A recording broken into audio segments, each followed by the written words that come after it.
কোথায় নিয়ে যাচ্ছ তুমি দেখো একবার। এটা হলো আরকাবতী রিভার উৎপত্তি স্থল। আরে যাই হোক, তুমি কোথায় নিয়ে যাচ্ছ তুমি দেখো একবার। আরে এই বলেই তো মানে আরে তুমি দেখো জঙ্গলে, তুমি দেখো সামনেটা কিরকম জঙ্গল, অন্ধকার মতো। কোথায় যাবো এখানে? জঙ্গলে মঙ্গল। আর জঙ্গল পরিষ্কার করার দিন।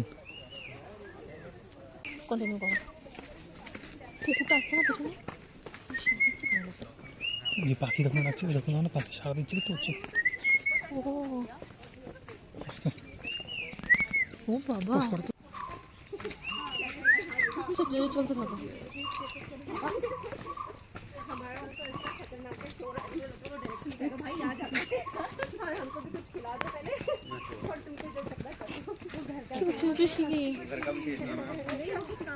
আচ্ছা এইটাই কি সেই প্লেস?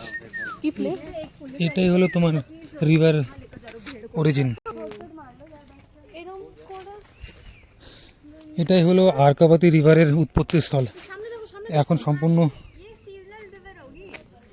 সম্পূর্ণ এটা শুকনো, এখন কিচ্ছু নেই। চলো চলো, এসো এসো এসো এসো।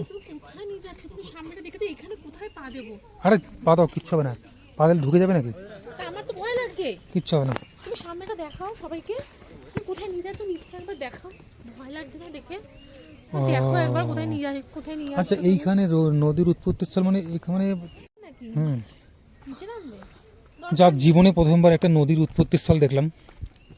কিন্তু এইরকম একটা মানে এতটাই ড্রাই এরিয়া থেকে নদী কি করে মানে তৈরি হলো? বা নদীটা কি আদৌ আছে, নাকি এটা বিলুপ্ত নদী, নাকি বিলুপ্ত প্রায়? কেমন টাইপের নদী? আচ্ছা অ্যাকচুয়ালি ওই মানে দেখো ওই তলা দিয়ে দেখো, তলা দিয়ে যে ওইখান থেকে জল আস্তে আস্তে এখান থেকে বের হয়, কিন্তু নদীটা তো এবারে মানে নদীটা বয়ে যায় কোথা থেকে, কোন রাস্তা থেকে? এখানে তো একটা এরকম ফাঁকা ফাঁকাগুলো দেখতে পাচ্ছি, ওখান থেকে জল বেরোতে এখানটা এরকম একটা খাল মতো হয়ে আছে, মানে ছোট পুকুর মতো হয়ে আছে, হয় না বাঁধানো পুকুর, এই যে সেরকম টাইপের হয়ে আছে। কেন, চলো।